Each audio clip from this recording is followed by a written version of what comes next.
The Braeton Seventh-day Adventist Church, under the guidance of the Holy Spirit, is committed to leading others to become disciples of Christ through the proclamation of the three angels' message and the promotion of unity and quality of life for all.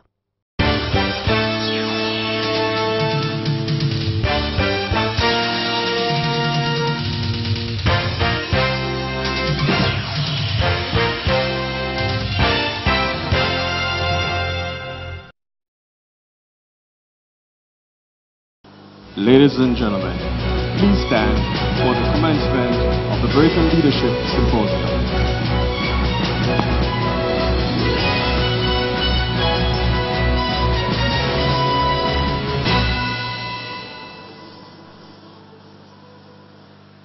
He that is slow to anger is better than the mighty, and he that ruleth his spirit than he that taketh a city. This is a portion of God's holy words.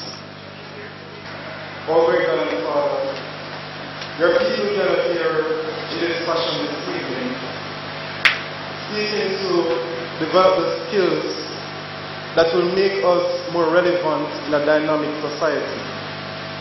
Father, this setting also affords us the opportunity to make a significant impact on our society. I therefore invite your divine presence among us at this time.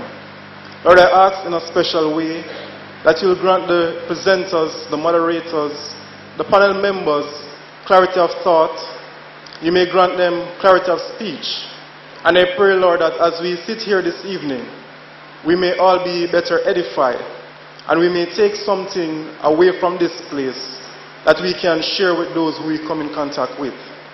Lord, I ask that all may be done to your name's honor and glory, is my prayer in Jesus' name. Amen.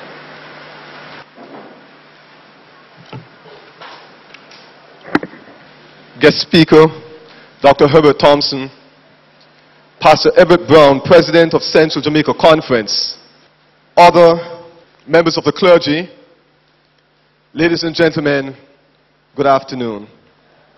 On behalf of the Braeton and Hellshire Seventh-day Adventist churches, it gives me great pleasure to extend hearty welcome to all of you who have joined us for our Leadership Symposium. Since 2006, our churches have engaged into a special program of leadership development. And today we are happy to extend this program to members of the wider community. The Seventh-day Adventist Church in Jamaica places great emphasis on leadership development. Through formal and informal training, we endeavor to integrate moral and ethical values with cutting-edge leadership instruction. We understand that it is important to have moral and ethical values, but we also recognize that authentic and effective leadership in the 21st century demands more than just moral and ethical values. Along with these indispensable qualities of good spiritual leadership, we recognize the need for effective leadership. And so today we have endeavored to look at how we can help to enhance the leadership skills of members of our church, members of our community, and also those who run businesses, especially in our surrounding area. We want to let you know that the church is delighted to partnership with you today in helping to bring to you important, relevant information about how to be better at what you do in this very important task of leading out in various aspects of our society. Our Leadership Symposium could not have been planned and executed without a superb team of workers. And today, I want to use this opportunity to laud my members, my team members, who have given beyond the call of duty to prepare this place, to make all things ready so that you can come and benefit from this training exercise. Ladies and gentlemen, welcome once, welcome twice.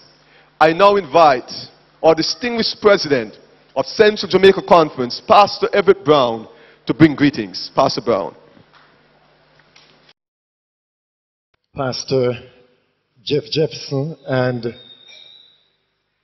Sister Jefferson, pastor of the Braeton and the Hellshire Seventh-day Adventist churches, Dr. Herbert Thompson, president of Northern Caribbean University, guest presenter, pastors, elders, distinguished ladies and gentlemen, my brothers and sisters. I am impressed. I walked in what I'm accustomed to walking into, the main sanctuary of the Braeton Seventh-day Adventist Church. And I was completely blown away. You have created what appears to be an environment that is conducive for learning, for inspiration, and certainly for us having a wonderful evening. This is a wonderful set. And my only disappointment is that we will have to change this for Sabbath. I wish, Pastor Jefferson, that on Sabbath we could have church, the sanctuary, looking like this. Ladies and gentlemen, the author of the book, Courageous Leadership, in speaking of faith-based organizations such as the church, suggests that the church is indeed the hope of the world. And I believe that he is right. Because there is indeed a vacuum in terms of leadership in the corporate world, in the political halls and corridors of the world, and to a certain extent in the church. But I believe that within the church, we ought to find men and women of honesty and integrity. Men and women who will be able to influence people positively in the right direction. And so, Pastor Jefferson, I want to congratulate you and congratulate the elders and members of the Braeton Church for initiating or for this leadership symposium. As I greet you, it is my hope and trust that the skills and the information that will be transmitted this evening, that those of us who are at the forefront in terms of encouraging men and women to change their behavior, those of us who are involved in not only sharing the gospel, but impacting men and women in the wider society, will arm ourselves with these skills to transform lives, transform community, and by extension, transform this nation of ours. I bring you greetings from the administration, the directors, and the workers of the Central Jamaica Conference, and wish you success in this leadership symposium. Thank you.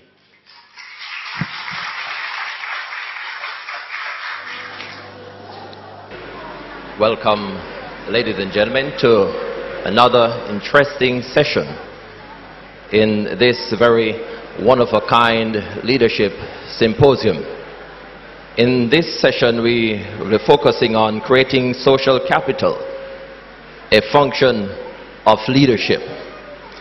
Our presenter is Dr. Orville Taylor, a sociologist and senior lecturer in the Department of Sociology, Psychology, and Social Work at the University of the West Indies. He has been co-host of the Hotline program on RJR FM 94 since 2005. He is also a Gleaner columnist since 2004. His special interests are black issues and labor relations. Of course, Dr. Taylor enjoys track and field and martial arts, and he loves knowledge. Ladies and gentlemen, give me great pleasure and help me welcome our presenter, Dr. Orville Taylor.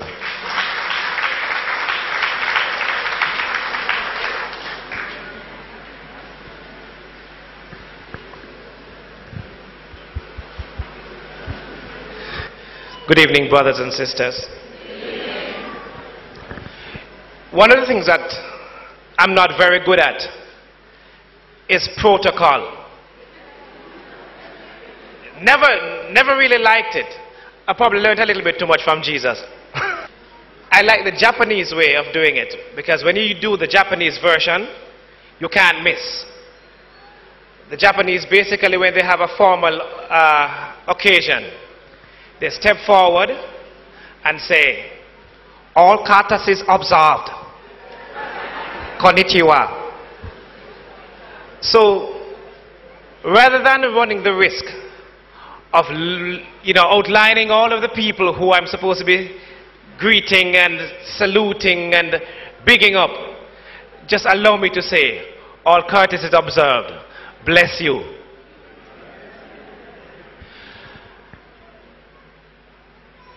I'm perhaps one of those persons that people might consider to be a little bit unconventional.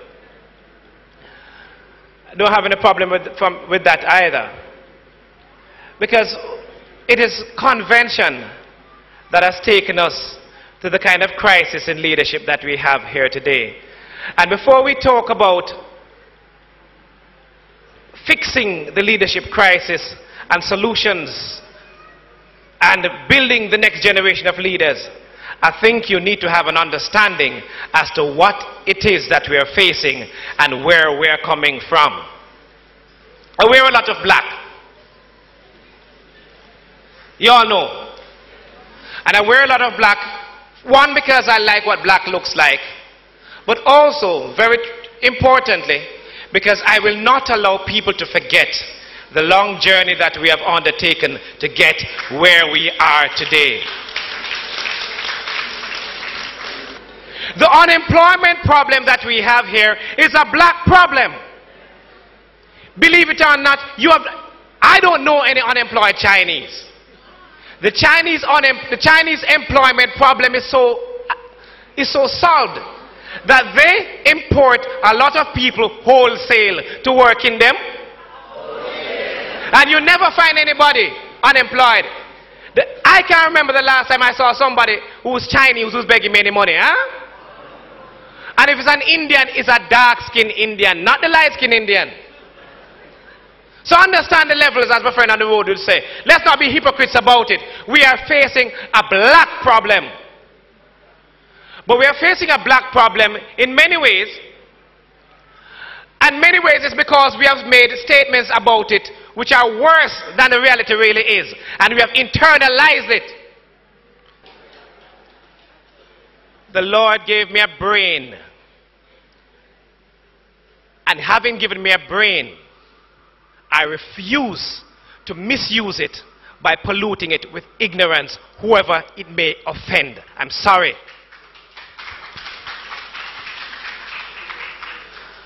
I was having an argument with my brother this morning, and I said to him, God too big to hold in the Bible. And he said, huh? I said, yeah. I said, let me tell you this. God came for everybody. Jesus came for everybody. God created everybody, all civilizations, not just the biblical Jews. And you need to understand that at every single time, in every civilization, God has been there and is there. They say, but... And then, of course, the argument came up. You know, so what are the things when you people go university, when you start challenging? Yes. But after all of the challenges and breaking up of what I was told to be existing knowledge, I still come away with a belief that Jesus Christ came for everybody. So, I'm not afraid of the knowledge then. I'm not. Here is where we are. Of course we have a crisis in leadership. We have a crisis in leadership because of an awful thing that happened to us that we are pretending did not happen. While we were in slavery, they would chop off our limbs, and they sometimes tie us up on poles outside and paint us with honey and have ants bite us right here in Jamaica. And sometimes when a slave was so recalcitrant, they'd allow for the crows to come and eat him alive. Understand those things. Understand those things. But the most important thing that happened to us during slavery was a belief that we as black people are not worth anything. And because we don't believe that we are worth anything, we fulfill that self-fulfilling prophecy and we do all of the negative things. Are you following me? Here are some facts contrary to the data. Believe it or not, the worthless man that we like to talk about and we like to preach about is more of an anomaly than the norm. Let me say that for you. Believe it or not, the great majority of Jamaican men, inside and outside of the church, a great majority of Jamaican men are good men who want to be there for their children. You hear me? The great majority. But as it so happens, you have a small minority of men who do not understand. And sometimes they don't go to the parent-teachers meeting, not because they're worthless, not because they do not care about their children, but because they feel, you know, some woman work that. Being ignorant is not the same as being worthless. Am I right? The great majority of households in this country have men either in charge or slightly outside. Most of the women who say that they have female-headed household have smaddy who help them around the household. But we don't speak about those stories, you see. We speak about the negatives because we have constantly devalued ourselves and we have constantly devalued our men. And when you teach our young men how to be negative, they will internalize that and they will do all of the things that we believe that they shouldn't be doing. Yet, it's you tell them. It started on the plantation, unfortunately. It started on the plantation. And while we were on the plantation, you did have male marginality. And why didn't you have male marginality? Use a big word. Why wouldn't you have men who would not want to be there for their children? Do you know why? Anybody? Because Massa or Busher had the rights to all animals on the farm or the plantation. Sometimes the sheep and goat too, in the partial. Yes, that's not a moral standard to look up to. He had exclusive rights to all females, including the woman who Kunta Kinte would want to take as his wife. Imagine any of you men here, imagine being in a captive situation where you know that the one thing that defines you as a man, that is, remember, you have no money, you have no name, you have no identity, you are not allowed to speak your tribal language, you are not allowed to form your family in the true sense, but you have your loins and you produce a child and you don't even know if it's a zebra. Because you are there minding this child and the child will come out looking like Massa and everybody says, Not to mention also the fact that you are inside the house in your little hut on the plantation with your spouse. We're not talking about your concubine, you know, your spouse. You're married as much as you can marry and you're on the plantation. And then in a drunken fit one night, Massa decides that he wants your wife and you have to give her up. Apart from that, when you have your children and you want to hug and cuddle your children. But master knows fully well that the child and the goat and the hog is the same thing. So when they reach a certain age, you can't just sell them. That happened for several hundred years. You think after 100 and something years that it's suddenly going to go away? No. But the most significant legacy of slavery and mental enslavement was a belief that we are unworthy and we are worthless, and we tend to denigrate every single thing about us that characterizes us as black people. That's why I cut out my good hair. You think I have good hair? Do I have good hair? I don't have any hair. But if I didn't make it grow out and it's the curly thing and it don't look like black pepper grain, you say I have good hair. We have a bleaching problem in this country where people are willing to risk cancers, liver failure, and all of those ills simply because they don't feel good about themselves. But that is a problem. And I had to give you the problem to sensitize you a little bit, because we have solutions. Because you can't talk about negatives unless you can talk about the positive. We spend the time looking back, but have to be able to look forward, right? We do have a problem in terms of male underachievement. First problem. In the academic institutions right now, and it pains my heart as an educator. It pains my heart. Because as I look at the numbers of men in my class at the University of the West Indies, I see a diminishing number of men. And among the few men that are there, there are some of them whose masculinity is questionable. Now they're upon the borderline, they've gone past it. Way over in the valley. A little fella came to me one day and said to me, "Sir, I want to borrow a book from you." Just like this, you know. Sir, I'm not lying. Lord, don't, and you know I wouldn't come in the church and lie.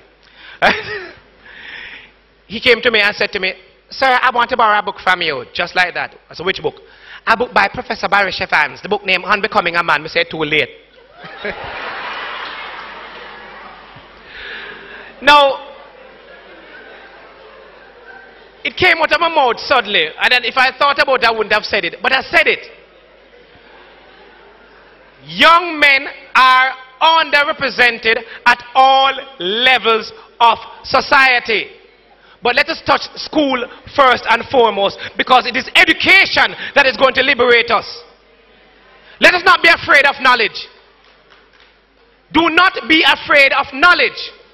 Knowledge does not create atheists. The only time knowledge will shake your faith is when your faith is on shaky ground.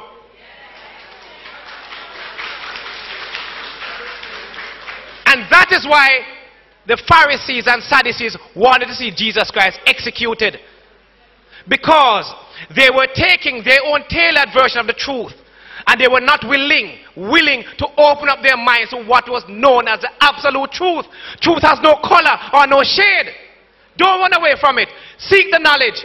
And when you seek the knowledge, I bet you that your faith, if it is based on the truth, and not just some person's impression of the truth, but if your faith is based on the truth, nothing can shake your faith. So let's go back to the education.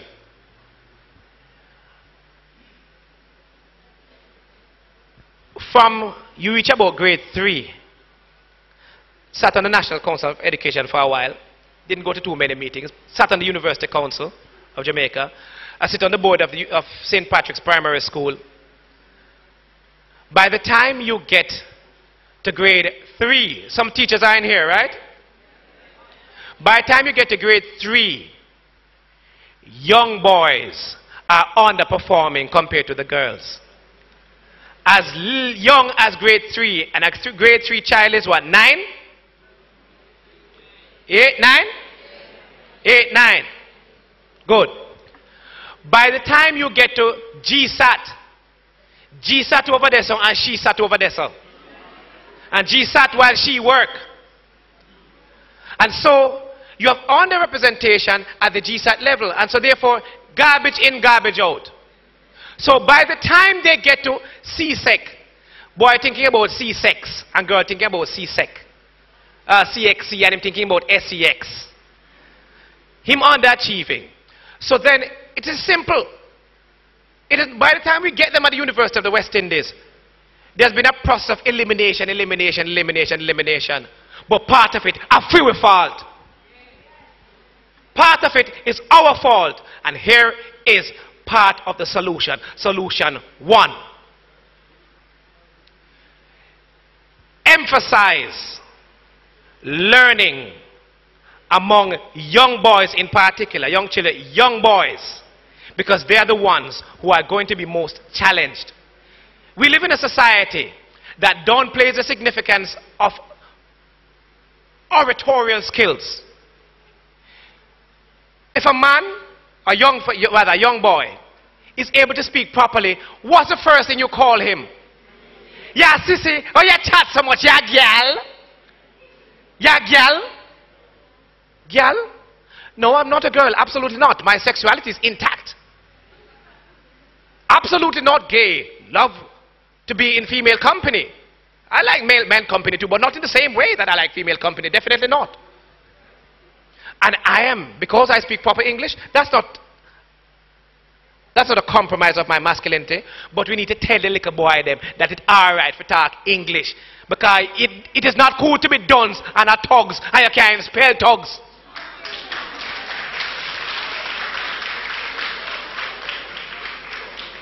And you have to allow yourself and other close people in the family to grow your children. Not cable television. Don't leave it up to even the teachers in school. You have to teach your children from day one that it's all right to speak proper English. That's part of the solution. Mothers, you are also part of the reason that, yeah man, decent, law-abiding, God-fearing, knowledge-loving mothers who think that they are doing the right thing. Unfortunately, in thinking that you are doing the right thing, many times you fail your children and your boys. We have something that we call gender roles or sex roles. I don't know what gender roles means or sex roles mean, because in a household,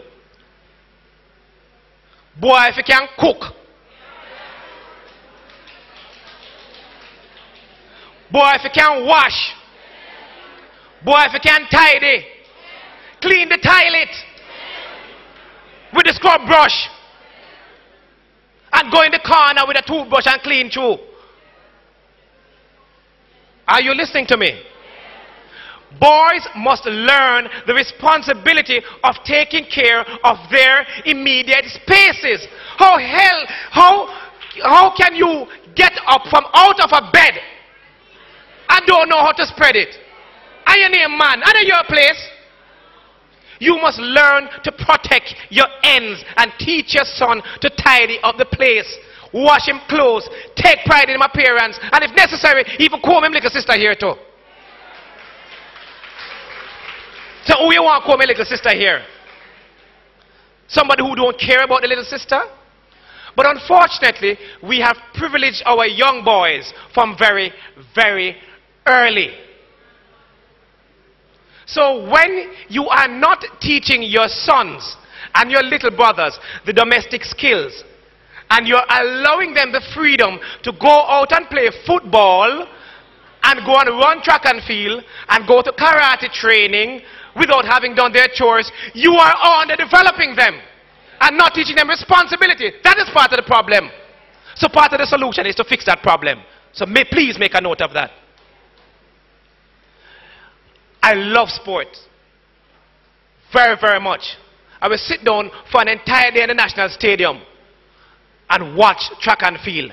And unlike a football match that is 90 minutes, that goes on for me another 15 minutes. Track and field goes on longer than a work day. And the stadium benches and chairs not comfortable. And so sometimes my rear end feels so. No, really, and I'm numb. However, if I'm going to go to a track meet, even today, I'm making sure that my house tidy. Because I don't want to drop down out the road and somebody cry me home and say, Lord, that's a Dr. Taylor house stand. Right. Young boys have not learned, because we have spoiled them. They have not learned how to budget, period. Because the first thing that you have is time. And if you don't teach a child how to budget time and to earn leisure, the child is going to fail. Because when the child gets his money, he's going to mess around with it and do exactly what he did with it, with his time with it. So we have to understand that in privileging our boys, we are causing them to fail. Full stop. Next. Boys learn what their mothers tell them more than what their fathers tell them. And there's nothing special about that. It doesn't mean that the father is worthless. But the bond that forms between a mother and a child is a very natural one. And the fathers, we have to work to equate ourselves to that. Mothers, you have, it's like you're playing sport and you get a jump. You get jump. You've got to jump. And so we men have to be running behind you women. That's why they call you women. Because we to you. You run, go and leave us. So you have a responsibility, mothers. Mothers. To not take out the issues that you have with your spouse. Whether married, divorced, single, or otherwise. You conceived the child with this man at a time when you thought he was a good man. And he must have been a good man at that stage. Or at some point. Either he was a good man or you weren't a good woman. I never have no sense. Whatever it might be. The fact is, he's a father of your child. And 50% of this child. You do not have the right to tell this child, and male children take it worse. You do not have the right to tell male children, children on the whole, but especially males, because we also teach our children something else. And I come to the next one. We teach our boys, right, that they are not 50% you know, 100% their fathers. And every little bit of negativity that they display, you attribute it to the father. Instead, sometimes are you. But you don't accept your own fragility. You can't do that. I'm sorry. Please. And I know you have some young people in here. Look here now. And let me talk to you young people right here and now. Never mind how your mother or father makes you feel. You do not have the right to hate the very individual who, if they had done something else, you wouldn't be here. Never. And if you think that it's all right, young people, I'm talking to you now, to disrespect your parents and say things to them like, whatever, whatever. Don't even raise your voice at your mother or father. At no point at all. Don't. Even if they provoke you to wrath, we understand that. But you are going to double lose. You can't win if you face down your mother, and you shall be beaten with many stripes, and you're beaten and go and last you. Don't do it. And those of you who think that at some stage, because your mother upset with you and your mother vexed you, you feel like you can't call. What? Your mother stepped towards you and you said all the nastiest of words to you. You suck them up and walk away. Do not back answer your mother and treat her like she and you are equal. When she calmed down, talk to her and say, Mommy, you know, you really shouldn't say those words to me because, you know, I'm looking up to you for leadership. Leadership. And believe it or not, leadership is a dynamic way. You see it? Yeah, man. Leadership begin at home, you know. You think you expect them politicians to come lead the picnic, you mad? You couldn't be expecting that. Come. Third thing.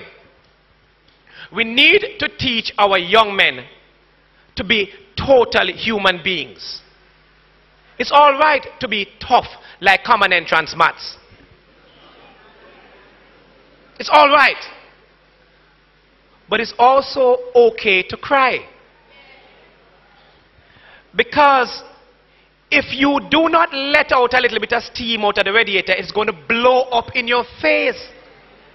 Crying, young men, crying does not make you less than a man.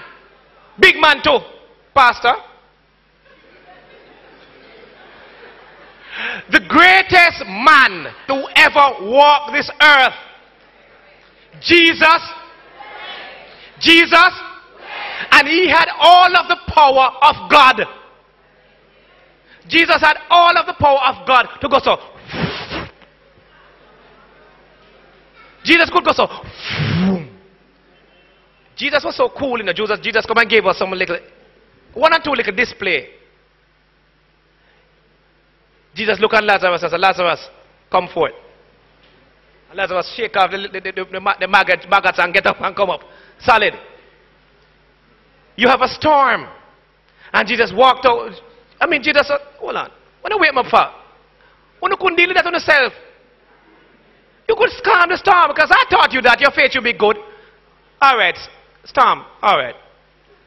Calm. Done. Calm. I don't speak like thee and thou and they and thy. I can't speak like that. That is Henry VIII and them people, and I don't use that language. Next point. Now, let me tighten up the last point. You have to teach your young boys that they must come to terms with their emotions. It is frustrated emotions that is leading to many of the socio-cultural problems we're having, and in particular, the crime. Next point. Open the dialogue. In developing leadership, you have to make your boys, and it's a boy problem more than anything else. You have to make your children, though, speak with you. Too often when you have a conversation and you're speaking to your children about sexuality, it's a lecture. You don't want to be lectured, but you lecture your children. Don't lecture your children. Have conversations with your children. Have the conversations. And at all times, be truthful. Because believe it or not, the 9-year-old know when I tell lie. Believe me, a 9-year-old is quite capable of understanding about the birds and the bees. Because your 9-year-old doesn't, hold on, your 9-year-old is too young to learn about sex education, but your 8-year-old is young enough to be molested. Wake up! You need to speak to your children, but speak with your children. Am I making sense? Speak with your children, not just two. One mouth you have and 2 ears you have. It means that the Lord gave you the ability to listen twice as much as you speak. Not like me, where my ears cock off and look different. But I still try to listen twice as much. Next point. Teach your children to be critical but respectful. Critical even of you. The only way that you're going to create a next generation of young people, and I want you young people to pay attention to this, don't make people use your brains as cemeteries for their own decadent ideas. If it doesn't make sense to you, ask, and ask politely. Ask your pastor, ask your teacher. If it doesn't make sense, don't follow it unless you understand it, and have them explain it to you. You're not a robot. And this is part of the problem. We don't speak and explain, and we don't think. And if you don't think for yourself, people are going to think for you. And then you're going to be a nation of followers who allow politicians to do whatever they want and lead you right over the precipice and lead you to the path of destruction. But the leadership can't come from politicians. They are failures in this democracy. Absolutely not. I have a minute. So in putting it all together, do not deny your history, first and foremost. Don't pretend that your blackness don't count. The Chinese are happy with their Chineseness. The Indians are happy with their roti Indianness. The Jews, nowadays Jews, the ones who got light skin because of the Romans, they are happy with their Jewishness. The Syrians are very much happy about their Syrianness. Why should we be ashamed? We are the ones who are the victims. Do not feel ashamed to hold on to what you have. Because when you feel negative things about your race and yourself, you'll pass it on. Until you start believing in yourself and believing in your racial identity, you will not break this cycle.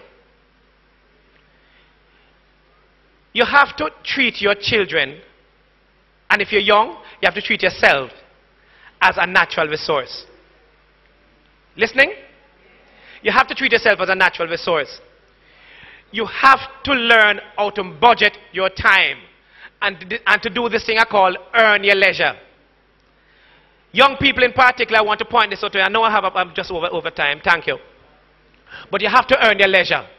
Meaning, nothing is wrong with having fun. Fun is good. It gives you balance. But balance means you must put on the weight on one side so that you can put on the weight on the other side. In any event, if you don't balance your books, your time book, you're not going to enjoy the time at the beach because your mind is going to be guilty. Am I right? Good. Save the negatives for somewhere else. You don't need negative things in your household. You need to learn to respect your children and respect your parents. And here's a simple solution that I got from Jesus. And whenever I'm asked to do seminar, I always use it. I'm not a man of the cloth. I'm a secular person. I'm a secular speaker. But I find that the teachings of Jesus Christ are just so sensible that I have to just tell you, say, listen, follow them. Jesus' 2 commandments are so great. You want to hear them? Don't put nobody above God. In simple language, nothing over your God. And the second one is, pretend that the person you're dealing with is you. You hear me? Love your neighbor as yourself. I don't know what that means. In plain language, this money over there that you're dealing with, you need to treat that person like you. The solution is so simple. So every time you're acting and you want to do something, I know you want to go through point by what I said, but as you think and before you act, just go to the second commandment from Jesus. Pretend that who you're dealing with is you. You'll be surprised how that solves almost all of your problems. God bless you.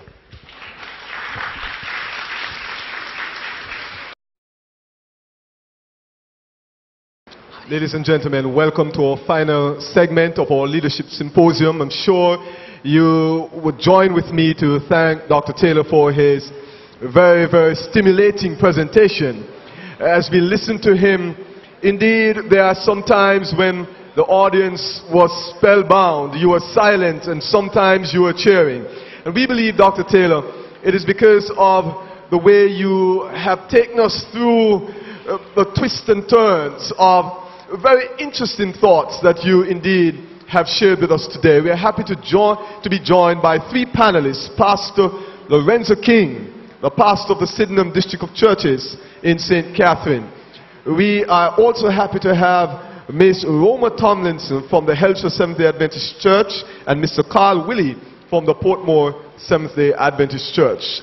Dr. Taylor, just before I ask our panelists to share with us the key points or some of the key points that they garnered from your presentation, I must admit that I find it very interesting that in your articles in the Sunday Gleaner, you almost always have something in history that a black person has done to match with any current event that is happening in our society today. I found it so interesting that you're so adept with black history, and that to me is something that more of us as Jamaicans need to grasp. So thank you for sharing with us from time to time on those very important matters. To whom a lot is given, you know the rest. Required. Thank you. At this time, we're going to ask our panelists, starting with Pastor King, to make highlights of your presentation. Pastor King. Dr. Taylor, it was a pleasure listening to you. It's the second time I'm hearing you live, and it has been very, very stimulating. I'll tell you the things that stand out in your presentation. One, the historical perspective, even though some of it may have appeared to be controversial to a very conservative audience, and I think I'm going to follow up with a question in the other section. The other thing I find interesting too is your affirmation of knowledge. As an educator and as a pastor, I find that one of the greatest challenges I have to encounter is knowledge. The third thing that strikes me was the positive regard that you gave to the Jamaican male. And I think we have been taking too much of a bashing. They remember the mothers at Mother's Day, but they do not remember us at Father's Day. And the final thing was your conclusion, the two laws of Jesus. You could have said it, well, the Rabbi Hillel couldn't have said it better than you said it. Those to me are the high points of your presentation. Thank you very much. Ms. Tomlinson. Dr. Taylor, obviously we were all inspired by the black focus that you had at the beginning. But I won't say much about that because I think that was well said. One of the things that really jumped out at me was the point you made about teaching our young men to be total human beings. Because I find that there is some imbalance. In fact, there's quite a bit of imbalance. You will find men doing very well in one area, but really, really being delinquent in another area. And I'm glad you made the point that if we don't teach our young men to cry, even if it's somewhere in a closet, if they don't wish to be seen, but the fact is they're letting out their emotions, then at some point it is going to boil over. And I really, really agree with the point you made that a lot of what we're seeing now in terms of the violence and what is happening with our young men is much of that boiling over, which they have not been able to really share. And I think for me that was the highest point of your presentation. Thank you. Carl Willie. I'm finding, Dr. Taylor, that your approach to dealing with the issue of male development from the mother's perspective is very interesting. We have always been blaming fathers all the time for being neglectful. But you're making the point, I'm getting that boys are always tend to be with their mothers most of the time. And therefore it's a natural result that some of the blame for the ills in male development must go to the mothers. And I'm just wondering how many mothers would really care to accept that responsibility. Okay. That's the challenge I got from presentation. Okay, fine. Well, we'll come to the segment when you'll have the opportunity to ask questions. But just before we go to that, it is interesting that Dr. Taylor pointed to leadership in the home as one of the main points to bring the society to where we really need it to be. Leadership in the home. And I must highlight that. Now, panelists, I just want to give you a few minutes to ask Dr. Taylor any burning question you may have regarding his presentation or any other aspect of creating social capital in our society. Panelists. All right. Dr. Taylor, I'm going to take you up on a historical perspective. You're making the point that Joseph was able to integrate into Egyptian society because of blackness. Now, I don't have any problem with that basically because Marcus Garvey said that we should do that. However, my understanding of the historical facts is that the Hyksos, it was the native Egyptians who were ruling Egypt at the time. These were Asiatic invaders who were more Semitic in nature and favored the Jews. And because of that, Joseph found support, the Jewish people. In fact, when the Bible says there arose another Pharaoh who knew not Joseph, that was a reference to the uprising by the native Egyptians, the Nubians, who overthrew the invaders. Do you care to comment on that? It's not a big deal to comment on it, of course. The entire set of people who were in that area, the Nubians, and if you notice the Ethiopians, have Ethiopians have two different set of people. There are those who look like Haile Selassie, who have this kind of half Indian kind of look, curly hair, dark, but still very dark. Those are the ones that the ancient Egyptians, in the writings of the mystery system, have linked themselves to. The Nubians are further south.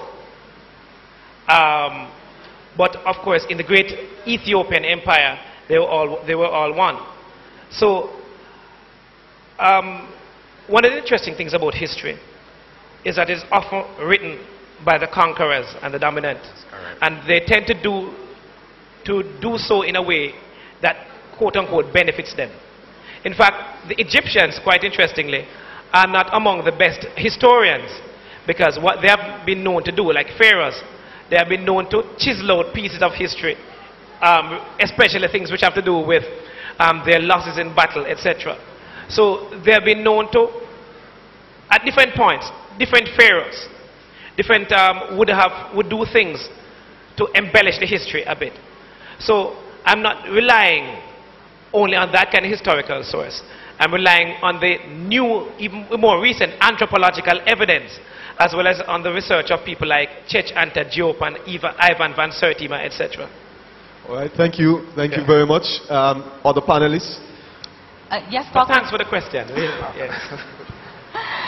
Dr. Taylor, you've come here and you've shared with us particularly about the crisis in male leadership and male nurturing in the society.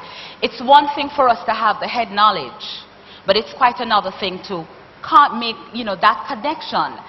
My question to you is from you, you refer to yourself as a secular person, not as a man of the cloth. But I would want for you to give your own personal views on this generally. How do you think that the church can really rise to further inspire? And by inspiring, I mean make the connection to save.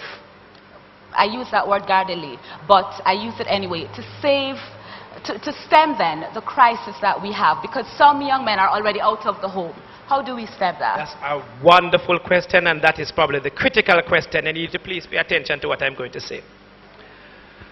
The church, all 200, and I'm not simply talking about the 260,000 Seventh-day Adventists. I'm talking about all of the people and all denominations who feel and believe to the depths of their heart that they are following the teachings of Jesus Christ. I think you need to go back to the fundamentals and remember and understand and read the Bible.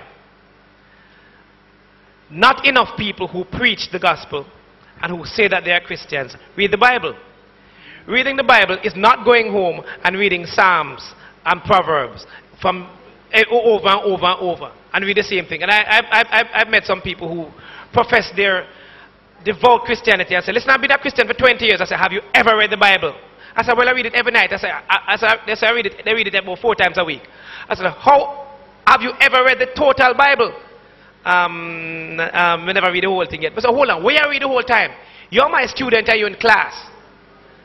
And in one semester and one school year, you read more than the amount of literature that is in the Bible in terms of volume. And all that is going to give you is 9 credits or 6 credits. A degree that people probably won't even remember, you might not even use. And you're going to tell me a book that is so important that is going to not just determine your life on earth, but the next life, and you don't read it? How important is that to you? I said that to say this, that you need to remember to understand what it is that Jesus was doing and why he was so popular when he was on earth. Unfortunately, the church feels too many people in the church feel that you need, when you go in the byways, you want to go out when you're on crusade or anything like that. People follow Jesus Christ not just because of they like what he was saying, but they like how he was living. And they saw his light. And Jesus never had any auditorium. So therefore, the crowds that he spoke to might not have been as large as people would have suggested. The crowds would have probably been much smaller. Because if you don't have a mic, imagine even here. If I talk to you without a mic inside here, it's a bit of a challenge. It's a challenge. I just did that to illustrate something. So what made Jesus the popular figure that he was? Not just because he was God and he waved a magic wand. No. But because he came and he did the work. He lived the liberty. And I'm saying the church leaders, in this, just like the secular leaders, and I take blame for it. I take responsibility because I am an academic leader. I'm part of the group. Our politicians have failed us. Our business leaders have failed us because they think that all that is important is for them to drop a $500,000 here and there and not turn up. You have to create your liberty, as a Rastaman said. So, Dr. Taylor, are you saying that the church needs to be more practical? More practical, but also that you must let your light be seen. You must make people see you and say, listen, I want to be like Mr. Brown who walk here because I love how he move. Thank you. That's what I'm talking about. As simple as that. Because Mr. Brown, who go to church every day, because me and my friend on the corner smoke weed and wind up in window. No. Stop and call to me because God picked the toe. That's what they want to hear. Because Mary Magdalene was a woman that Jesus chased out a number of demons. Even though the Catholic Church said that she was a harlot, there's no evidence that she was. But you had a whole lot of, it's a motley crew that Jesus had as a disciple. Matthew was a tax collector. Come on. They were the scum of the earth. But we are so comfortable, and I'm saying this in particular, and I'm sorry if I have to get up again, but I'm feeling it. Too many of us successful black men are so happy with the things that we have achieved that we don't look back. We freeze up our neck. We must continue and live our lives. It's not enough to preach. Make your actions preach. And believe me, nobody is going to see good and walk away from it. When they see how you live, they're going to come in. Thank you so much. Thank you. You know, it's so interesting that you made that point because Jesus looked out for the disenfranchised and connected with people who were considered the scum of society and lifted them to a higher level. We're going to ask just one person from the audience to pose a question to Dr. Taylor before we close this segment. I'm sure somebody would like to ask a question. We'll give you the opportunity to ask the last one, but we want to take one from the audience. Yes, go ahead. Why when the children go to the daddy, him say, go on to your mother? Because either his mother or father never told him the proper thing to do. Because we have to break the cycle. Not because the father didn't understand what he had to do means that we must perpetuate it. My father, thank God for him, was a good father in many ways. But it's my mother stopped me from being a gunman. And so therefore my mother played a critical role in teaching me to be a man. You understand what I'm saying? So the women have strong responsibility for strong moral guidance. Second? Women, mothers, have a responsibility. Women have far more power than they think. And they need to use it. You're not weak. You run the societies, you hold the society together. Thank you, thank you.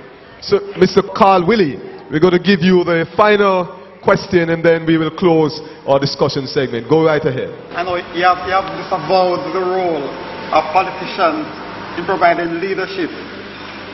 No, many of the people who are responsible for the deterioration in society are not in the church, and they are not listening on Sabbath and Sundays.